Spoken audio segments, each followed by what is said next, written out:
Hello, I'm author Mara Purl, and this is Novel Conversations. And I'm in the middle of a fabulous rip-roaring conversation with one of my favorite people, Cheryl Woods. And if you'd like to listen or watch our segment about journalism, I encourage you to do so because both of us have a background in journalism. Okay, so now Cheryl and I are going to plunge into writing novels. And what's going to be mixed in is writing scripts because both of us have done both of those things too. So, Cheryl, tell us how your novel writing got started.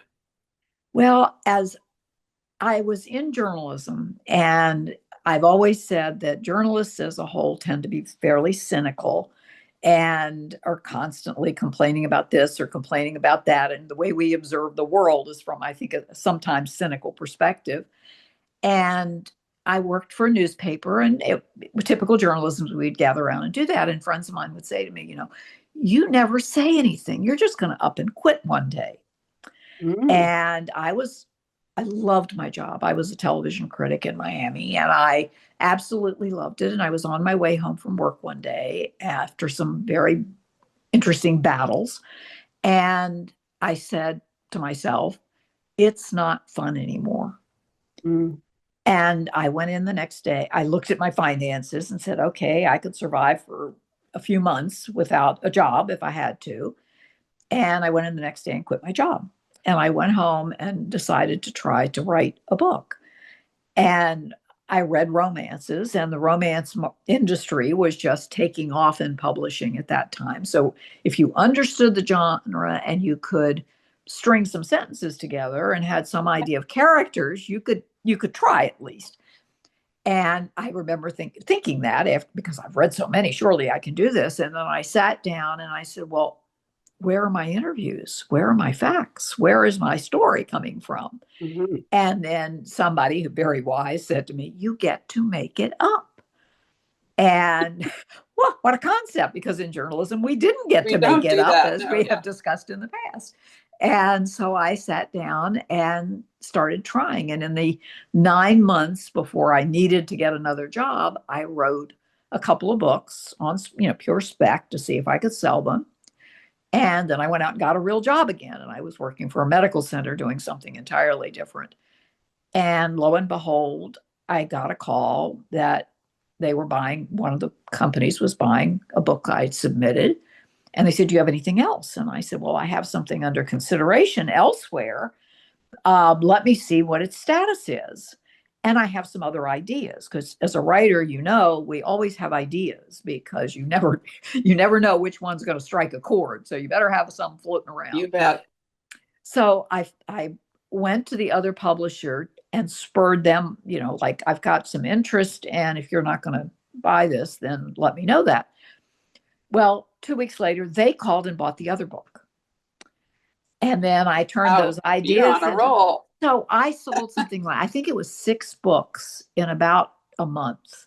Oh, my. And so, it was not the hard luck story of somebody who struggled and struggled, because I hit that industry at a very good moment and was able to do the kind of stories that they were. So that transition from journalism was a tough one. But I remembered going to a an author talk at a bookstore in Seattle not too long after that. But by that time, I'd probably written maybe 20 books. And this author who'd written two or three was talking about how formulaic it was and how this and that. And I'm thinking to myself, now I've done 4 or 5 times as many books as you have.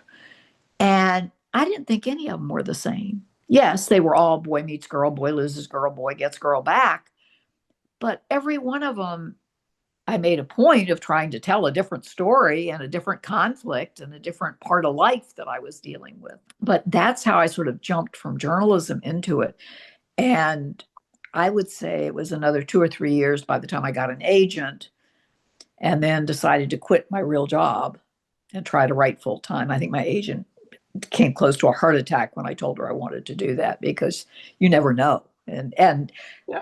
writing category romance didn't pay huge amounts of money, and you had to write a lot I always said starvation was a good motivator for keeping me at the computer because that was it. That was it. Once I quit my other job, was this is how I'm going to earn my living. And it came as much of a surprise to me as I think it did to anybody on earth, because in elementary school, my mom wrote my essays. I didn't like to write. So it was such a shock to discover that here I was in this other world and that these books kept coming out. And I credit journalism, because in journalism, you're always looking for the next story. Right. So I was always looking for what would be a good book. What are women interested in? What do they care about? And where's the romance in that? And, what kind of person will you have? What kind of hero would they have? And all those kinds of things. So And it's it like comes being a back to matchmaker your, on paper. yeah. And it comes back to your earlier point about curiosity.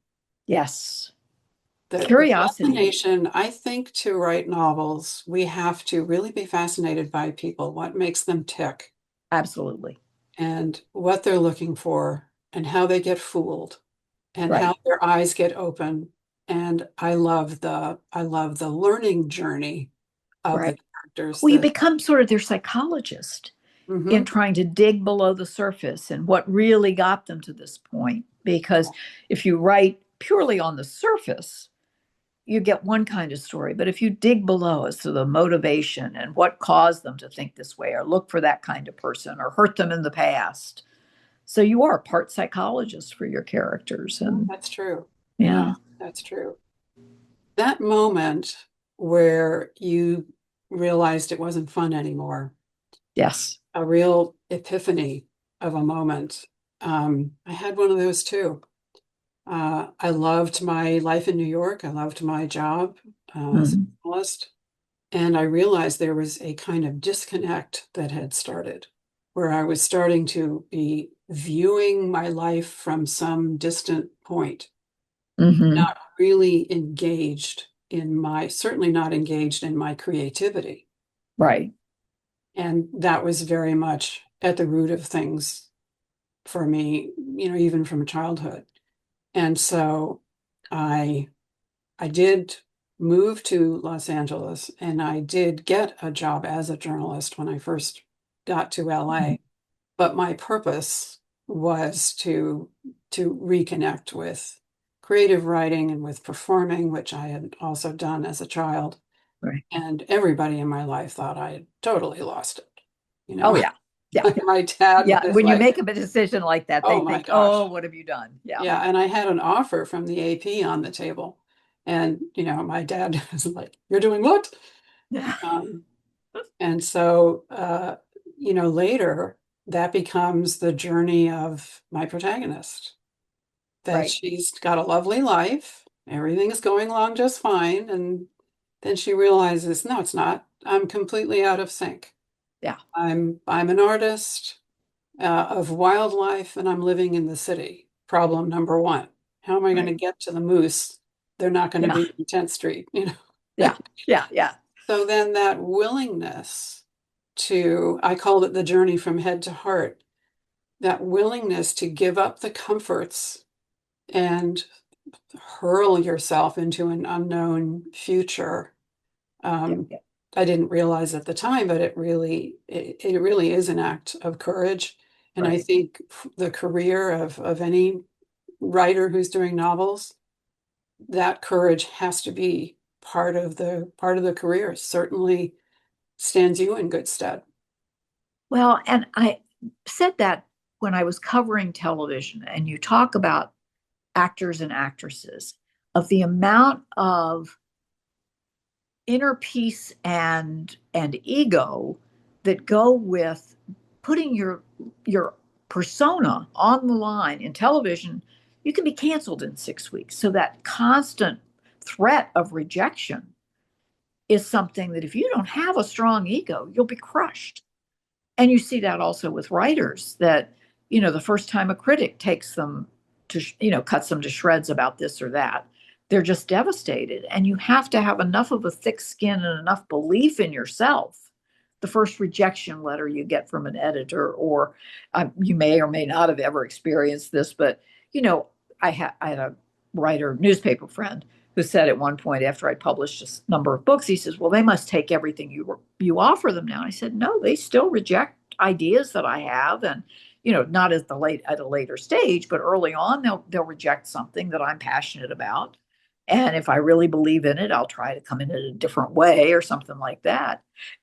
And I love it when, and you may have had this experience too, where an editor would say something in the critique letter, and I'd say, "Okay, let me see." And then when I would turn the book back in, I would say, "And I have tried to address da da da da da," and then hope they didn't notice that I had not addressed it. Oh, because because by well, then they kind of forgotten what it was that was their issue. I mean, yeah, you can't do that a lot, but just sort of they sometimes steer away, or because sometimes they'll say their note on when they're on page 59, and you have addressed it on page 75.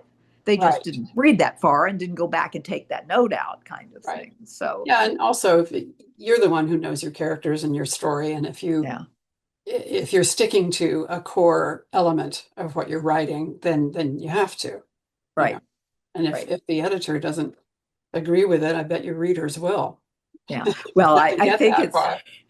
I think it's interesting because my editors would say to me things like, no woman would ever do this. And I'd raise my hand and say, uh-huh, I Hmm. did that. And it Yeah. goes back to something I think we were discussing before. You know, we're in our books in a certain way, in a different way in every book, maybe, where you're working through some issue of your own while Oh you're, yes. It's yes. I suppose we could say it's very Jungian in that regard, you yeah. know? Yeah. In my mysteries, you could always tell who I was mad at by who I was killing off in my mysteries. My The ultimate fitness revenge. instructor was gone. Ah, that's great. Yep. So so my journey, I leave journalism, sort of tiptoe out of it and return to performing, and I get a wonderful run in a play in a little town. Well, I grew up, Tokyo, New York, LA. Right. So what Not I know exactly about a small. little, yeah, don't know anything about small. Um, but I'm fascinated. So by day, I'm kind of wandering around town and taking a look at what life is like in a small town. And it seems that things come around a lot faster in a much Mhm. smaller community. You can get away with less, Right. kind of very visible. That was new. The anonymity of the city wasn't Hmm. there. Right. Anyway, lots of things intrigued me. And the owner of the local radio station, this cute little cottage that had been converted to a radio station, came backstage and said, "If you ever want to do something on radio, let me know." So Yeah. now this is ticking over in the back of my mind. When I returned to LA, I got a job on a soap opera. And uh, I became kind of interested in the longer form of storytelling. Right. And these things began to coalesce. So the Hmm. idea of small town and a longer story where I don't have to wrap it up in 2 hours. I can, develop uh, motivations and changes and shifts and revelations and all those good things. So I create this little show. I send scripts to Mr. Wally Wallenbrock, and I don't hear anything. Back to that rejection problem. Right. Yes. I Yes. called the number at the station, and the number had changed. Ah. So I jumped in the car. It's about 4 hours north of LA, and I walk into the radio station. Well, now, last time I'd been there, his wife had a little pot of coffee on and chintz curtains in the windows, but now there were three bearded men behind a desk. There were rock and roll posters on all the walls. And I said, is Wally here? No, he sold the station. Ah. Oh, well, I've been sending scripts. Oh, yeah, Milford Haven. Yeah, we've been throwing those away. Oh, gee. Oh, talk about rejection. Okay. And so I said, well, do you have a rate card? They said, yeah, we have a rate card. And I said, so if I find sponsors, and they, oh, well, if you have sponsors, then that's a different matter. Oh. So now I walk up and down Main Street, and people know me from the play or they know me from the TV show, and tell them what I'm up to, and they love the idea. At the end of the day, I come back about $1,000 of commitments. Yeah. And these guys went nuts. They were like, "Oh, well, you're on the air." And I said, "Okay, but I have to create the show first." Well, that's a little backwards way to go into it, but I would okay. say, yes. So, I called a bunch of friends and they took a flyer with me. I said, "I don't know if and when I can pay you, but this is what we're trying." So we got on the air and we were a hit.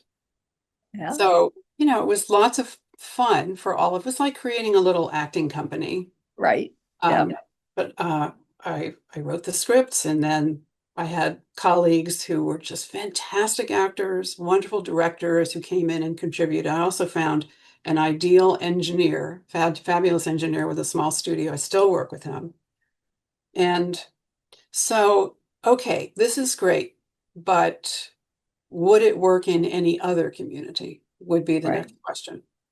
I found out Rochester, New York is a big test marketing city for the United States. So I go there, drive around, find a station, talk my way in. We get on the air there, and we basically have the same very good ratings. Yeah, So this goes on for a while, your own and personal syndicator. I was trying. I was Yeah, trying to syndicate. But at that point, American radio, I talked to one of the big syndicators in New York, and he said, "Did you notice that radio drama was a couple of generations before you were born?" I yeah. said, "Yeah, I've noticed that. I also noticed, check my Nielsen ratings." Uh, And they said, "Oh, well, we'll check the numbers." Then they came back to me and said, "Well, the numbers are bad." And I said, "No, the numbers are zero yeah, because there is no other radio drama on the air right now. And that's yeah, skewing the results."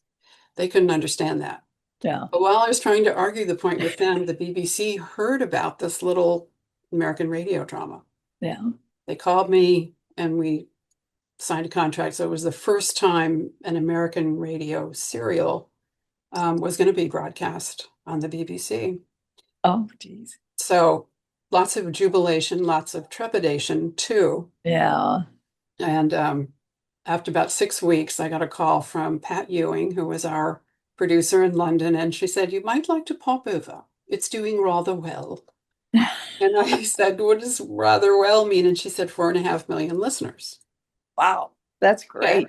Had 4.5 listeners in the United States, 4.5 million listeners. So I just stopped trying to talk to the syndicators in the States and went with the show Yeah. there. So we had a good run. And publishers noticed and started Mhm. approaching me. So then that started the book Yeah. journey for me, just totally backwards from what Right. most people experience. But I think, the fascination with small towns and the idea that these days, particularly, so many people are disconnected and their families are scattered all over the place. And there is still that yearning for the mystique of the small universe and people knowing each other and that sense of community. And I fought for that at my publishing house because they didn't want to do connected books.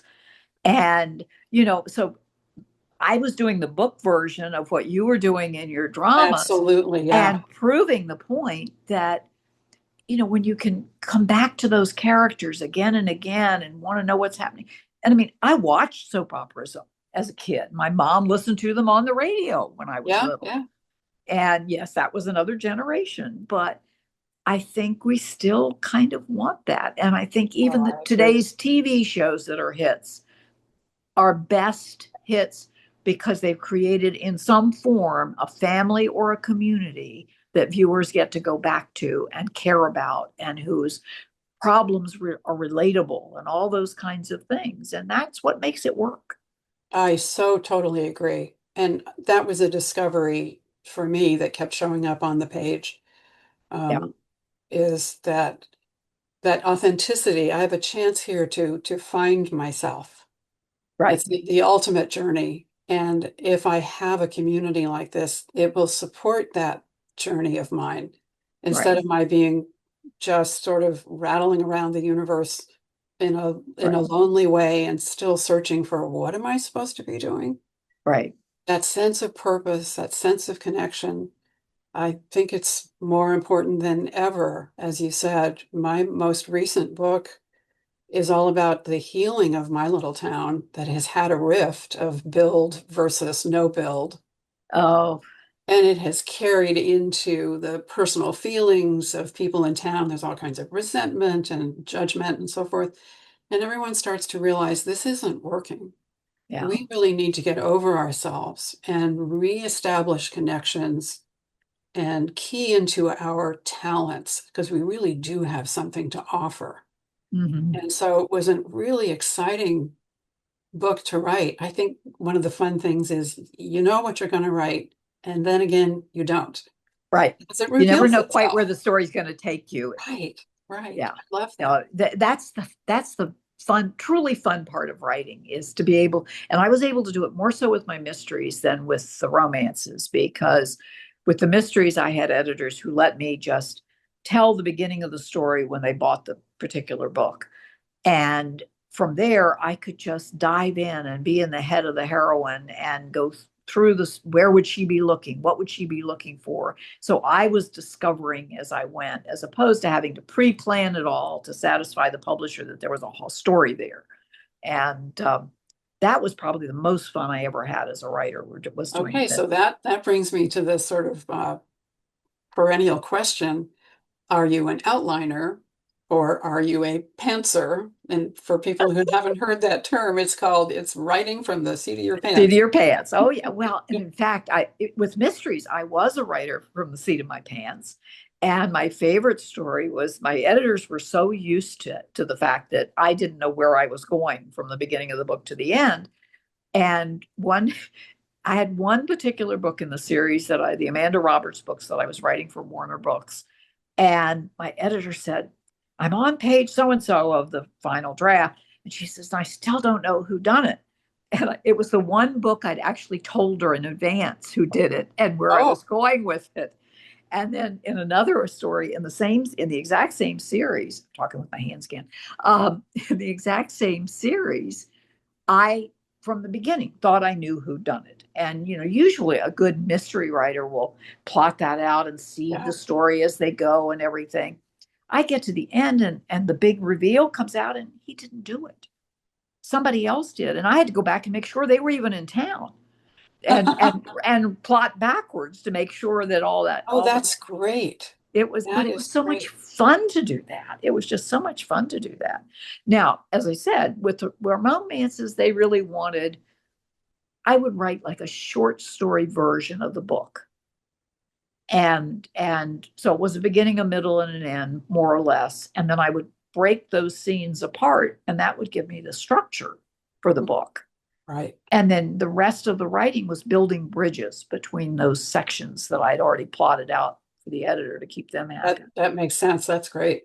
That's good. And, I think for me, uh, I didn't think I could write romance because I couldn't predict. I couldn't say for sure, yeah, Miranda's going to end up with Zach. yeah, As it turns out, she doesn't. yeah. Well, there you go. See, just like life. Yeah, just like life, and very much like my life. Yeah, I have friends who fell in love in high school and married, and that's it for them. And right. glory, hallelujah to them. It's fantastic. That's not what happened in my life at all. Yeah, yeah. So the mistakes, if you want to call them mistakes, or the adventures that Right. happened were Yeah, perhaps critical to my understanding of what I'm supposed to be doing and who I'm supposed to be. right. And so I wouldn't have wanted to miss that for myself, and I don't want my characters to miss it either. Right. Right. But I did take a lot of criticism about that. It's like, you left me hanging, and that's not how it's supposed to go. And I said, I'm sorry. This is, I'm writing as authentically as I can. Right. Um, but I have come to really understand and respect romance much more than I used to. I think maybe the genre itself has grown up tremendously, especially being pulled forward like a writer by a writer Yeah. like you. because you've always been interested in the depth and not what we were talking about earlier, just that superficial level. I Right. mean, I think on one level, it's great. It's what happens. Yeah. And sometimes, you just want that escapism in your Yes. reading. But then maybe you get an inspiration about, well, I really don't know that I would have looked at it that way. And Mhm. maybe you read it again and you find all kinds of interesting things kind of planted in the text. Right. And oh, I wanted to come back to text and subtext. And this Right. is always spoken about a lot in screenwriting because it's you only have the dialogue, or you mostly have the dialogue. Right. And so you have to be able to know when the character just wouldn't be able to say what's on their mind. Right. Or maybe they have another motive for keeping quiet at that point. They promised, to keep something secret. Yeah. Or there's an awkwardness. And you have to learn as a writer how to fill that space with the tension that the characters are experiencing. And it's not easy, but it's fascinating, right? Yeah. Yeah. Well, I mean, I think all of that. And I said to a reporter one time, because they asked if I had been married, and I said no. And I said, but that's given me a lot more experiences when it comes to romance, not Mhm. necessarily the experiences of happily ever after, but all the things that go into the mistakes. And then you pull from that, and how do you get that to the end? So I'm much better with fixing my characters' lives than I have been with my own, I have to say. And of course, the men in my books do what I tell them, which I've discovered the Yes, men how in my life handy. Yeah. very rarely do. You think, I say, well, you Yeah. want me what? Huh? Oh, Yeah, I so had quite a number of misadventures, and I think there's a little bit of revenge in some of my scenes where it's like, oh, I'm going to have the last word about this right, after right, all. yeah, yeah, And then just when I thought it was absolutely hopeless, then I met an amazing man and got married. And that turns out to be a very, very rich experience too. right, yeah, Um, and so I'm writing now in some of these characters who have been together for a long time and how the hmm, dynamic changes and how a person grows. And I mean, marriage or not marriage, it's that journey, I think. It's that gathering of wisdom, whether we right. really want the wisdom or not, and ending up with so many aha moments. Yes, yes. Well, and I don't know if you want to switch topics and talk about the differences between books and TV, Oh, let's do. because Yeah. I've found ways to justify those kinds of changes that I think help readers to understand the difference of what you do in a TV show and what you do in a book, and make them a little more comfortable, because to this day, even years into the two series that I've had, people will say, but they should have just followed the books. They should have just followed the books. And we Hmm. know that can't be when you're doing TV. Well, let's do talk about that. I mean, why? Why is it necessary to sometimes restructure pretty significantly something that's been written that's a beautiful, successful book? I think two things. If when you do the landscape, you've written a multi-book series. My series were both based on multi-book book series. And there's no way that a TV canvas, unless you're doing an ongoing soap opera, for example, can have such a huge canvas for budgetary reasons and all sorts of very practical reasons that are boring as the dickens.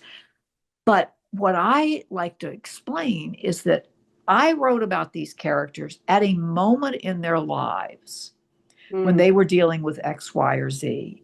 And the TV shows are taking them beyond that and on to the next stage of their life. And Um, I do think that pretty much sums it up, because I talk about, if you know your best friend, for example, you've been friends with somebody for 10 years, maybe not your whole life, but 10 years or so, you think you know everything about them, and you'll get together with another friend that has just met them. And something will come up in that conversation. You say, I never knew you did that. Oh my gosh, that is so true.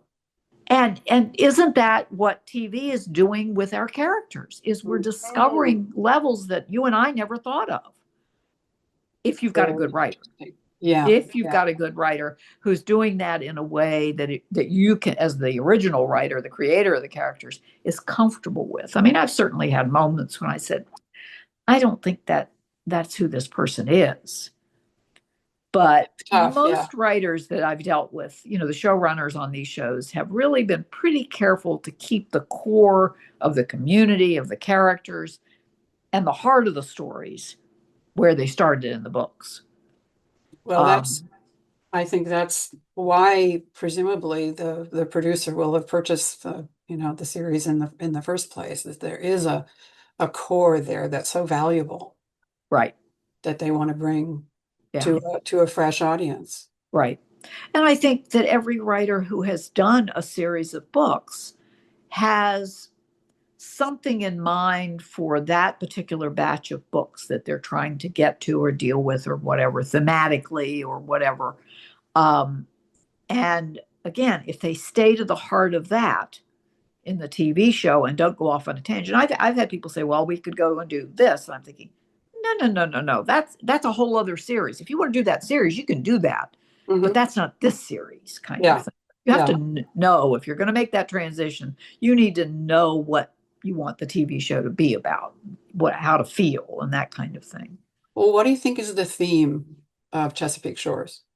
Well, Chesapeake Shores was a dysfunctional big Irish family. I'm an only child. I always wanted a great, big, messy family. So I created it. And it's that what caused that dysfunction in the first place, the breakup of the parents' marriage, and how that affected each one of them. And my agent at that time said something to me that really resonated and became kind of the basis around it, is that everybody in a given family grows up in a different family. Yes, they do.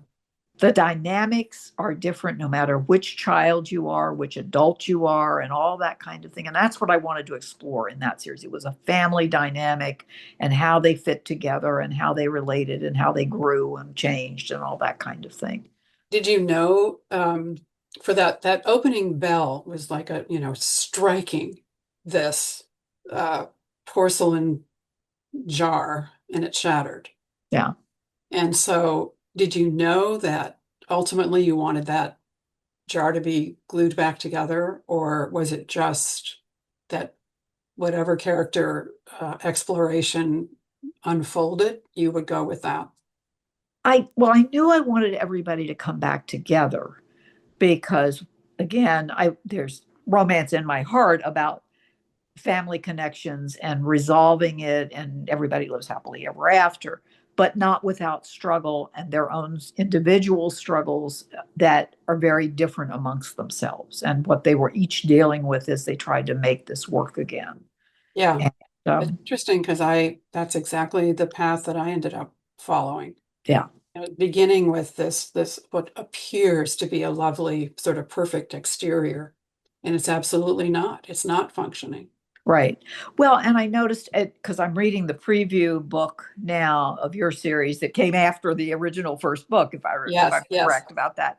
And one of the things that you touch on in that I have also dealt with in other books, not necessarily in the two, is the fact that what the parents don't understand necessarily what the various daughters are doing, the two daughters are doing, and that dismissiveness of the artist and that embrace of the one who's following the more traditional things, and yet they all have cracks and successes and in different ways. And I just read the scene this morning where the two sisters are talking, and the one who's been in business can't believe that the other one was actually making money from her art, Right. and that Right. it was in fact a business. It wasn't just a hobby, as the one said. And I had dealt with that kind of thing in a book a long time ago, that people who don't take you seriously with what you're doing, and they think it's just some experiment you're doing, and dismiss it, and what it's like feels like when you're dismissed. Yeah, it's so painful. Yeah. And Yeah. then to have, well, it's almost like a victim mentality that you see sometimes people go into agreement with that. Oh, you're right. I don't really have any particular value in this thing that I'm doing. Yeah. So to be able to awaken from that nightmare, Right. and say, I have an identity. I have something to Yeah. do. Well, Some, you said you experienced it yourself with your father saying you're going to do what when you said you wanted to explore the more creative things when you're already successful at something else. yes, yes. And, when I said I was going to quit my job at the newspaper, and my dad, who'd been in a job that he wasn't crazy about, but Depression era people stayed in their jobs no matter what, Exactly. Right. said, okay, go do it. And for somebody from that era to say that That's was, big. yeah, it was actually to have that permission from somebody you respect and feel like, okay, even if I fail, it's okay. That's okay too. And to That's just take a wonderful. chance. Yeah. I will say my dad absolutely came full circle. Yeah. And once Milford Haven was sort of rolling, he said, I see what you're doing. Yeah. And then I invited him to direct. Oh, he had gone to Yale Drama School as a director. oh, wow. So Yeah. we got to work together on the Oh, show. how wonderful. Yeah. Very exciting and fulfilling, just Yeah. personally and professionally. Yeah. But I think it was good for me to have to find my standing, Right. without the support, even if it was a fairly brief time that I didn't have that support. Right. Well, But if you're stubborn, and I suspect that's something you and I may share too, I is think that if so. you're stubborn, I'm going to prove to you that this is a good Yeah, decision. There's a lot of that. there is. And I joke all the time that I should thank my second grade teacher who said I was no good at the one thing that I failed in on my report card in second grade was making up stories. I said, I Oh guess my I'll show goodness. you. I guess so. So, There's something I love I'm rereading book one of Chesapeake Shores, and I'm loving the whole book, but I love the resonance where Abby, your female protagonist, she's dealing with divorce and uh, dashed hopes and some of the same issues that both you and I enjoy writing about. But there's this echo with her little twins. yeah. And so we get to see Abby the adult, but in some ways we're getting glimpses of her childhood through her children. And I think it's a technique wise, it's tremendously clever, but it's such a heart thing, um, Mhm. because um, they always bring the love back to the surface. So Right. even though she's dealing with business and competition and schedules and all that, she can't get too far away from the heart because of these adorable girls Right. who themselves are so different. Yes. That's really fun too. Yeah. Well, and I think that's another one where the TV show who didn't keep them twins, but made them very different and explored that in the show in a way. Yes, And again, it's taking what you have on the page and taking it further so that you're seeing them growing up and seeing their differences and seeing how they fit into this family now and that kind of thing in a way that I didn't in the books because I only took it so far. that's a really nice way of looking at it. The fact that in a way we could say that a story is a living thing and it continues to evolve, Right. and Right. you let your stories evolve. Yeah. I'm very much looking forward to that. I mean, when I look at, I was pretty good at writing dialogue, and I wrote 100 episodes of Milford Haven, Right. but then I am so glad you will never see um, the very first draft of the first novel. If I ever come across Oh it, it goes yeah. right to the shredder. because it had some good dialogue and nothing else. I mean, I didn't know what I was doing with narrative voice. I had I so know. much to learn. See, I got paid to learn all that because I was writing the little short category romances and I did know how to do dialogue and I knew how to do the basic story. But I got paid to learn how to write books. And Yeah. I mean, I was very lucky with that. I was very lucky because I certainly didn't know. I knew what the story ought to be from reading other books and reading in that genre so heavily. But in terms of sitting down and doing it, I learned and I got better at this and maybe worse at that. And um, so I Oh, was, it's wonderful to get that mastery, just keep working with it and understanding the power of words and um, the authenticity to the characters, making sure characters do what they would do. That's right, not to say that our characters don't surprise us sometimes. right. They sure do. Um, but I think it's really important. I mean, I've had this conversation many times about, is it plot driven or is it character driven? Yes, And I mean, I think you and I have the same answer. I don't want to just have my characters be chess pieces that are fulfilling a certain playlist right. uh, to get from A to Z. Um, there are some very successful books that are really just, plot, plot, plot, and maybe we all get in the mood for that sometimes.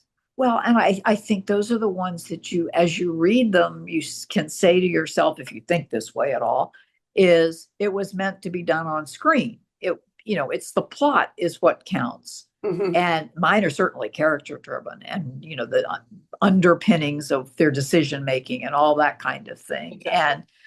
And plus, which is not a good thing, is that I'm not real good at conflict. I'm not good at it in real life. I don't like to fight with people. And so in my books, when they'd say, you really need to beef up this conflict, and it's like, I don't want them to dislike each other for even a minute. It's like, which is not good story. You need to have a conflict of some kind.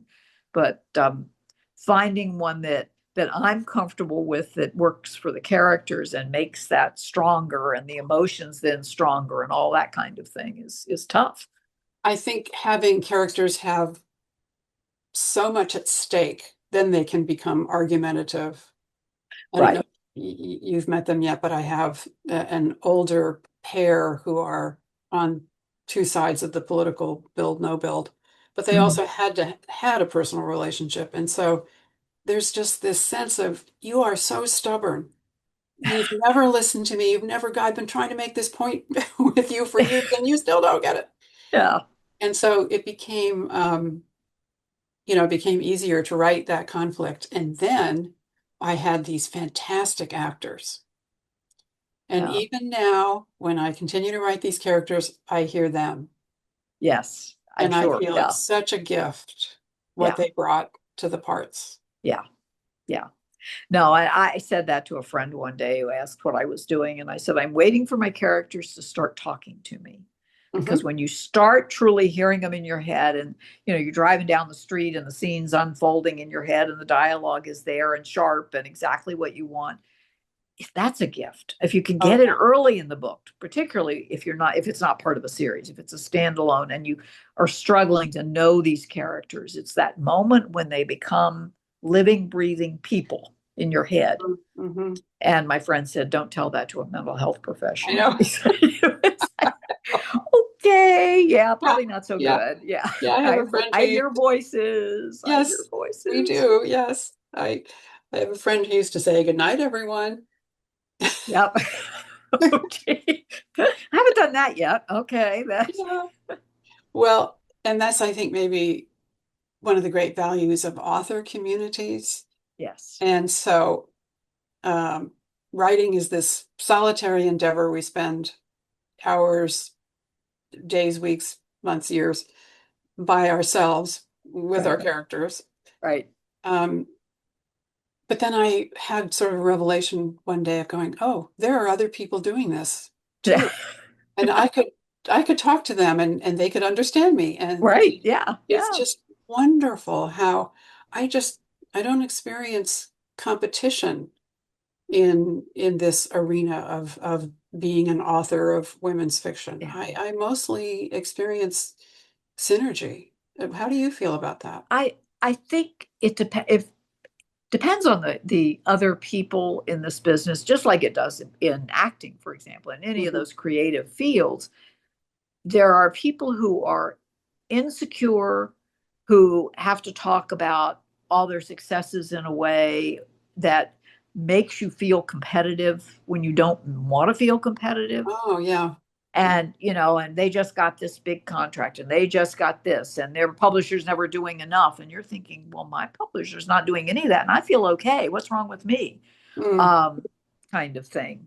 So you yeah. have to really know yourself, and you have to surround yourself with the authors who are centered. I mean, I've got a lot of good friends in the business that I've gotten to know over the years, who are wonderful and not competitive, but I've also run across a few that they're always thinking they're better and deserve more.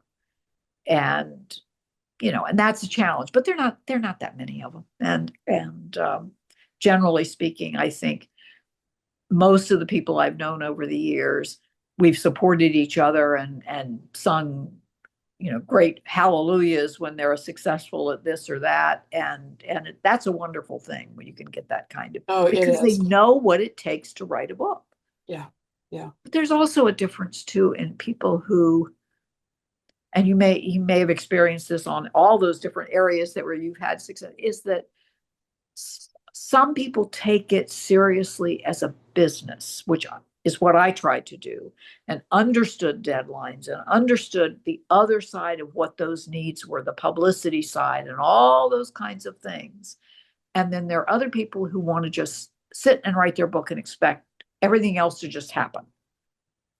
And I just don't think that could ever work, and particularly not in these times. no, that's right. It's too competitive, and you need to know what's expected of you and why, and do Yeah. your part. Do your part Do to your the part. I mean, to the, publishers did sometimes much more perhaps than they do now in terms of putting you out on tour or oh, right. whatever.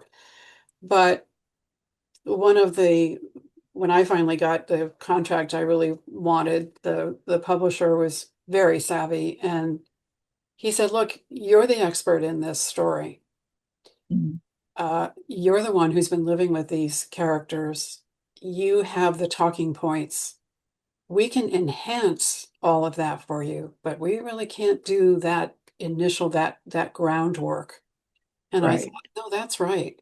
So for me to try to write the first draft of, let's say, the flap copy or whatever it Mhm. might be is kind of good for me, but also good for them, because Right. then they've got the kind of the basic The message you want to get across. And message. Yeah. yeah, yeah. No, I agree. That I often wrote like back cover copy to get at least a draft of it to try to hit it. And that's what I told when I was try to teach writing, which I didn't do it that often, on query letters. I said, think of your query letter as the back cover copy of your book. Hmm. In that 2 paragraphs that you need to sell an editor should be as punchy as the back cover copy in trying to sell the book to a reader. That's right. Those moments when um, you're doing a book signing and someone steps up to the table and, "What's your book about?" Blah, blah, blah. And then what I realized, and I shouldn't talk too much, as soon as they have the book in their hands, that's when I should be quiet Yeah, and let them actually read what's there. right. And so I've learned so much from readers. And I think another important thing is, when I'm signing a book, um, they're immediately saying, "When's your next one coming out?" And I'm like panting because I finally just got this one done. But then I have a chance to say, "But while you wait, these are the authors I think you'll really enjoy."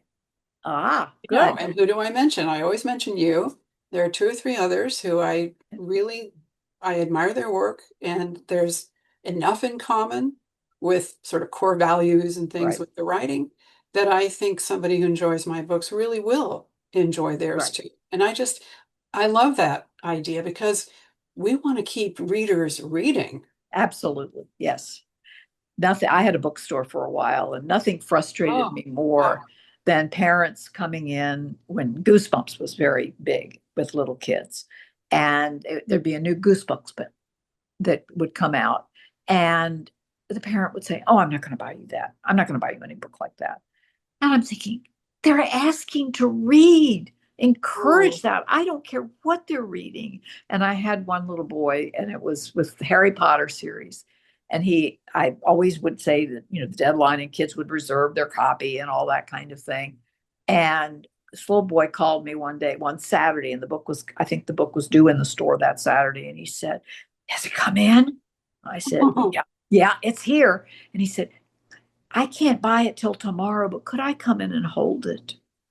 oh my And I was like, goodness. "Oh my gosh, Oh, I mean, any child that is that into some story is a wonderful thing. And little yes. boys in particular, if you can keep them Yes, reading. yes. Oh, Oh gosh, that reminds me, my best friend and I have done some writing together, and her daughter used to come into the office. It's like, what are mommy and Auntie Mara doing? And we would always explain, we're writing a book. And I got her some Nancy Drew notebooks, which are oh, Nancy Drew for younger readers. okay. And at first she couldn't read them, but then she could. And she came in one day clutching one of them to herself. And she said, I love this book. I've loved Ah, it my whole life. I oh, thought, that's it. You're getting the whole set. right, right. Oh, yeah, yeah. No, I mean, we were kids, or when I was a kid, it was Nancy Drew and Cherry Ames nurse and Vicky somebody or other who was a stewardess, I think. But Oh, again, yeah. series, ongoing Series. characters and their stories. And once you were into them, I mean, I didn't read the Hardy Boys as much, but all those kinds of things. And Yeah. if you And they once were you real. develop a love of reading and where it can Yeah. take you and all Oh, that yeah. kind of thing, It's it's magical. wonderful. Yeah, it is. Well, on a magical note, I want to thank you so much. This has just been It, so, so delightful. And gee, maybe we can think of something else to talk about sometime. yeah. We don't seem to lack for topics, that's for sure. No, Yeah. not at all. So thank you for having me. Oh, really a joy.